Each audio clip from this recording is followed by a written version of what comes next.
ہم خبر آپ کو دیں کہ مریم نواز، حمزہ شہباز، یوسف عباس لاہور کی احتساب عدالت میں پیش ہو گئے۔ چودھری شوگر ملز کیس میں مریم نواز اور یوسف عباس کے جسمانی ریمانڈ میں 14 روز کی توسیع کر دی گئی ہے۔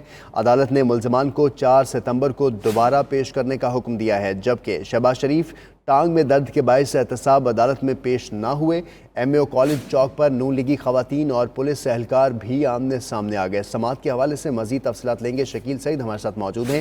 شکیل، عدالتی کارروائی کیا رہی؟ شہباز شریف کیوں پیش نہ ہوئے؟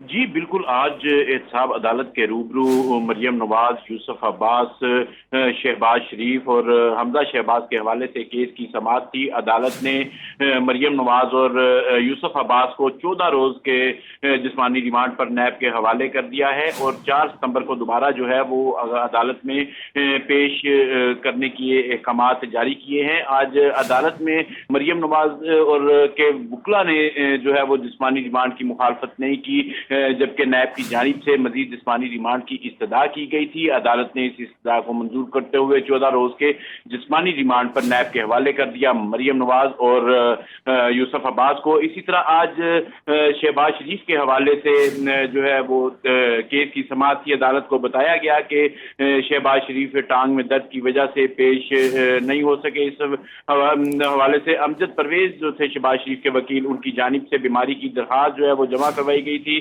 احتساب عدالت کے جج نئی مرشد ملک نے اس درخواست پر سماعت کی۔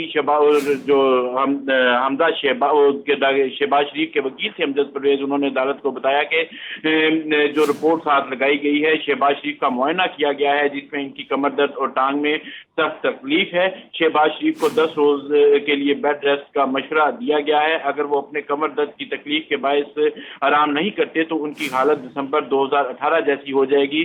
اس پر درخواست پر عدالت نے آئندہ سماعت پر شہباز شریف کو بھی عدالت میں پیش ہونے کی ہدایت کی، جبکہ مریم نواز اور یوسف عباس کو 14 روز کے جسمانی ریمانڈ پر نیب کے حوالے کر دیا۔ عدالت میں آج کارروائی کے دوران احتساب عدالت کے اندر مسلم لیگ نون کے رہنما جو ہے وہ بھی پہنچنے میں کامیاب ہو گئے تھے۔ حتی عدالت کے باہر جو ہے وہ دھکم پیل بھی کی گئی، جبکہ اس طرح ایم اے او کالج چوک اور سیکریٹریٹ چوک میں بھی مسلم لیگ نون کے چند ایک کارکنان پہنچ سکے۔ یہ رہی سماعت کی کارروائی۔ اس متعلق آپ نے ہمیں اپڈیٹ کیا۔ شکیل سعید، آپ کا بہت شکریہ۔